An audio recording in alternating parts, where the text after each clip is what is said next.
मु जितेंद्र कुमार बेहेरा जिला मत्स्य अधिकारी बालेश्वर हिसाब से कार्यक्रम करुँची।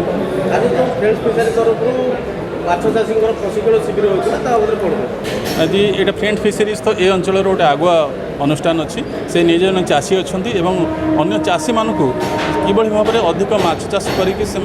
उन्नति करेंगे माछर बिक्री बटा। मो ना प्रसन्न कुमार साहू मोर बंधु हूँ बंशीधर पंडा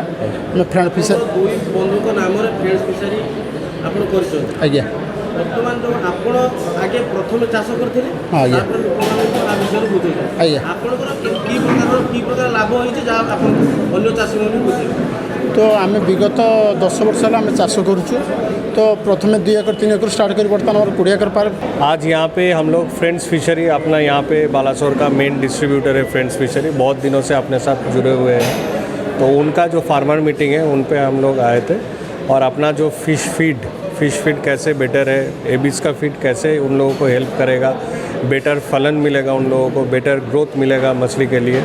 और डिजीज़ेस कम होगा, इसके बारे में हम लोग आज डिस्कस किए थे। प्लस अपना नया फैक्ट्री भी आया है तो उसमें भी कैसे हम लोग और भी बेटर फीड बना रहे हैं इन लोगों के लिए,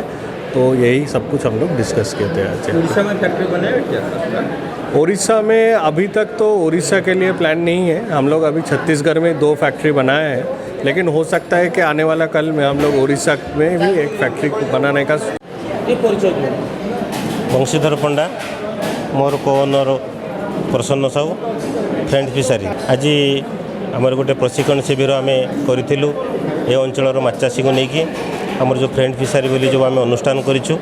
आम एंटरप्रेन्योर हिसाब से आम ये पाखापाखि 100 चाषी ऊर्ध्व चाषी को एकजुट करके एकत्रित हो आम चाष करूँ आम 70 क्विंटाल ऊर्ध्व प्रोडक्शन करूँ। आज जो आम किसी टेक्निकाल प्रॉब्लम रोचे टेक्निकाल कथा दरकार था से आम टेक्नीशियन डाकी आमर आविश कंपानीर आसी जर्नाल हेड सी कहले और सबुठ खुशी कथा आमर डीएफओ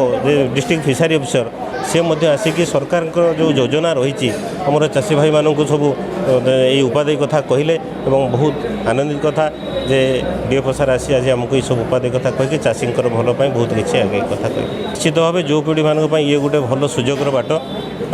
आम भर बहुत चाषी अच्छे आम निजे से जड़े आम लीज आकार जमी नहीं चाष करी आम दीर्घ 10 वर्ष है चाष करुचे भल आत्मनिर्भरशील गोटे बाट आम पाइछु आम साथ बहुत चाषी पाखापाखि 100 ऊर्ध्व चाषी ये उपकृत होती जो मैंने ये लाइन को आसापी चाहूँगी आम निश्चित भाव मोर बंधु और मु आम सब प्रयास जारी रखीचु से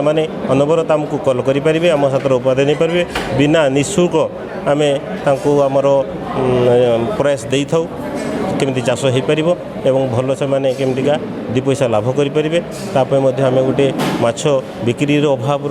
व्यवस्था करूँ से हिसाब से आम आह्वान करेंगे से आसी